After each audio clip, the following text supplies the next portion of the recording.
Hear Ariana Grande and John Legend's Beauty and the Beast duet. Justin Bieber's dissing the Grammys. And Camila Cabello speaks out on Fifth Harmony's exit for the very first time. All that and more on today's Rundown.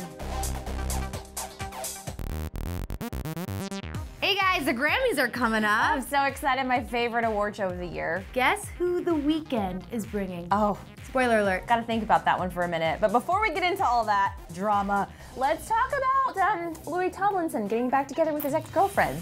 As you guys know, fans have been speculating that Louis and Danielle broke up, as they really haven't been photographed together recently, since December actually. But some sources are saying that the split was amicable between the two of them and they're now just friends. But now, Louis has reportedly reached out to his ex-girlfriend, Eleanor Calder, since splitting with Danielle, and according to The Sun, Louis has had a rough ride the past few months, and Eleanor wants him to know that she is there if he needs anybody to talk to. They were together for a number of years, and Louis feels he can rely on her. So these two have a long history together. They dated for about 4 years. Harry Styles supposedly set them up. She was apparently in his mom's wedding. She was like the maid of honor or something like that. So they're really, really close. But what is your status on being friends with your ex? Like, is that something that you think is healthy, especially if you're a celebrity? Yeah, I don't know. It's tough because I don't know them personally. Everyone says like, oh, we're just friends. Like, we're cool. Our split was mutual. Yeah. It's just always hard to believe. So when I see people get back together with their exes, I'm like, you were never friends. You always liked them. You never got over that. Yeah. But that just might be me. Like, I might just be really bad at relationships. I shouldn't be judging anybody. But if they were to get back together, I always like a happy ending. Yeah, and they have a rich history together. I always kind of root for people who've been in each other's lives for a long time, because sometimes you're with someone for a long time and then it stops working. And you need to take a break and then come back together. So maybe that's what's happening in this situation. Who knows? We got our first listen of Ariana Grande and John Legend's magical duet in the final Beauty and the Beast trailer. Last night during a new episode of The Bachelor, Luke Evans and Josh Gad premiered the final trailer for the upcoming Beauty and the Beast movie. The 2.5-minute clip shows more enchanting footage from the film. But of course, everyone is buzzing over the first little snippet that we hear of Ariana Grande and John Legend singing the theme song. Listen.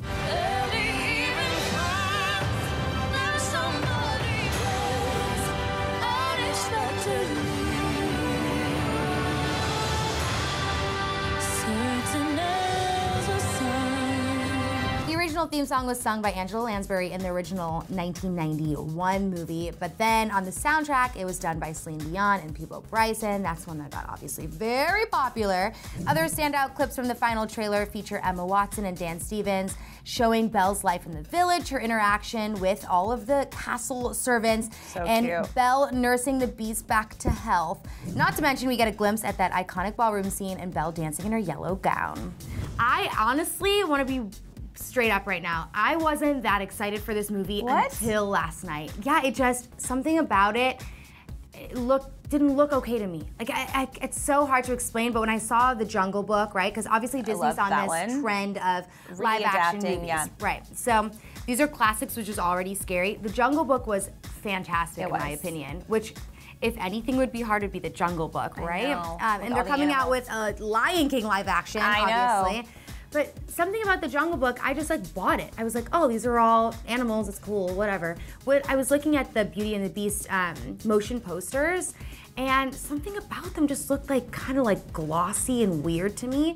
And I was like, ooh. How are you gonna mix human real world with a world that has like a talking teapot? Right, and so I was like, I'm not buying this. It was really scaring me. But last night, that trailer, I just love that they saved the best trailer for last. And when Ariana Grande and John Legend started singing, I felt chills from like the top of my head to the bottom of my toes. What I loved about that song with the two of their voices together, first of all, they sound amazing together. But when Celine Dion and Bieber Bryson did this song back in the day, it was everywhere. Yeah. Like, it was on the radio.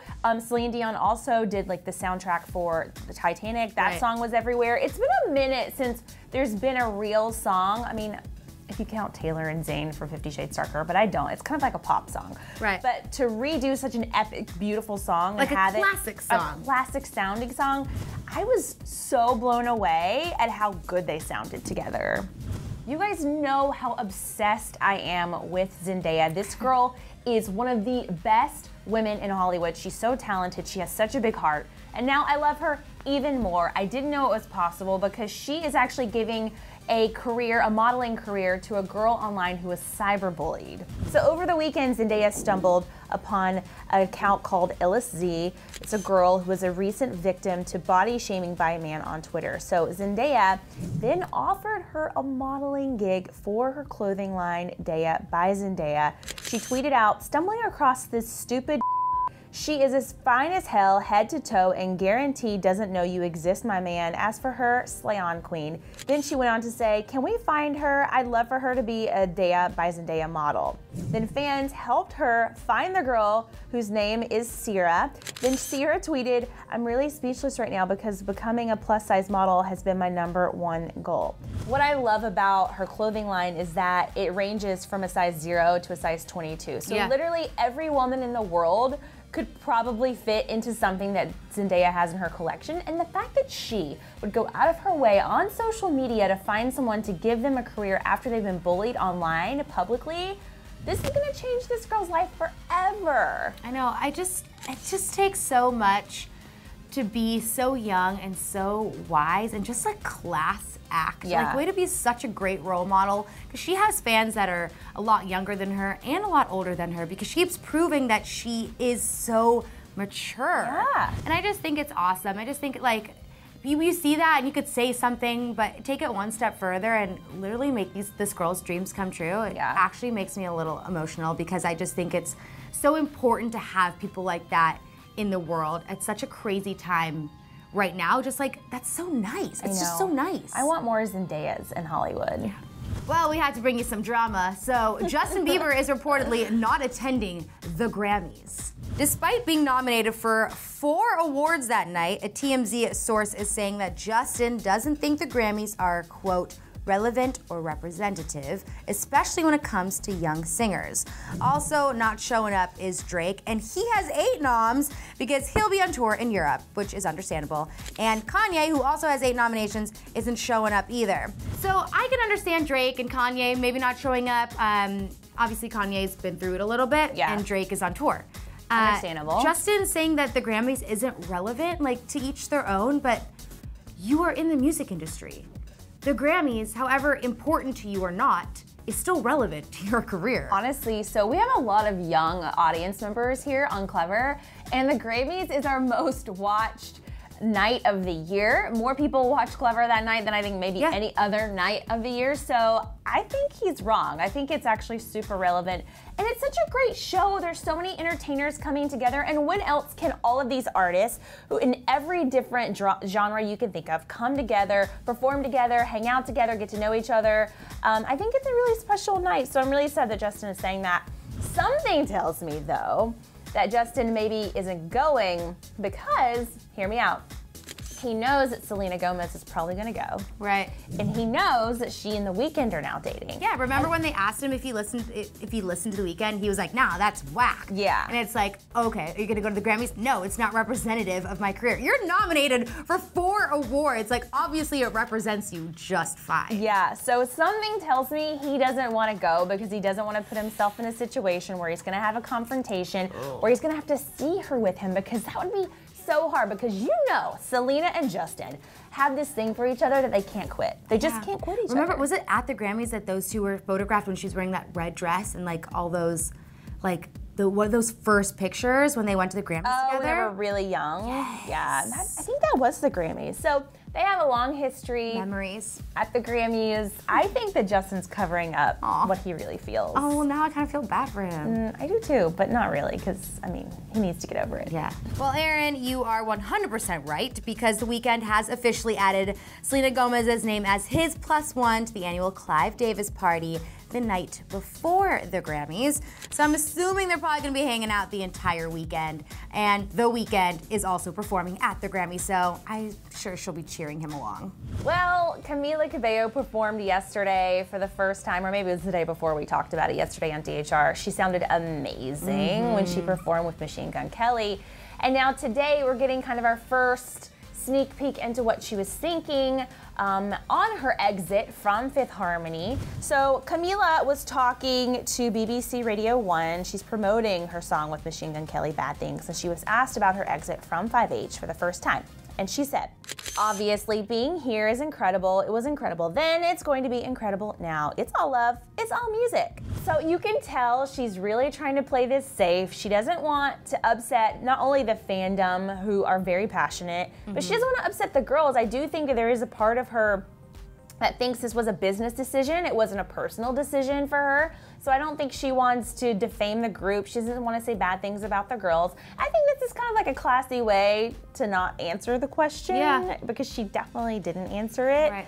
I wonder if we're gonna hear more from her. I mean, what else could she have said? They'd be like, how does this feel? She'd be like, oh my gosh, it's amazing. Like, being solo is the best thing ever. Yeah, she could say that. And like, that would be terrible, because so I think you're right. Like, she might not have given the best answer. Some people are saying like, oh please, like Camila, let's be real. We all know that you were purposely trying not to say anything.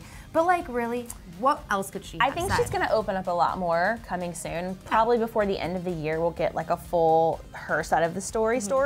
So I like that she was playing it safe and being nice. I think this is a classy way to handle that conversation. Also, Camila and Machine Gun Kelly treated all of us to a cover of James Arthur's Say You Won't Let Go, and it was really good. I'm so in love with you, and I hope you know, darling, your love is more than worth its weight in gold. Let's talk about the Beauty and the Beast trailer. How do you feel about Ariana Grande and John Legend's voices together? I'm living. I cried. I've pretty much cried at every single trailer. Not like sobbing, but just tears. Getting a little misty. I can't help it. Disney movies get me all emotional. Yeah, I know. I'm really excited that I actually am excited for this now. Finally. Yeah. All right, you guys. I have to know if you think that despite what he's saying, Justin Bieber will end up showing up to the Grammys. I think it would be a really big disadvantage to him if he didn't go. I think he loves headlines and press so much, it'd be hard for him to say no. You know, he just loves it. All right, guys, let us know in the comments. Thanks for watching, and we'll be back here tomorrow. Bye. Also, guys, there's an all-new episode of Beauty Trippin' coming on Clevver Style on Thursday, so make sure you check in and tune in and watch it. It's really funny. For more DHR, click left for details on Selena Gomez and The Weeknd making it Instagram official. Or click right to see the best moments from Taylor Swift and Zayn's new music video. Ooh.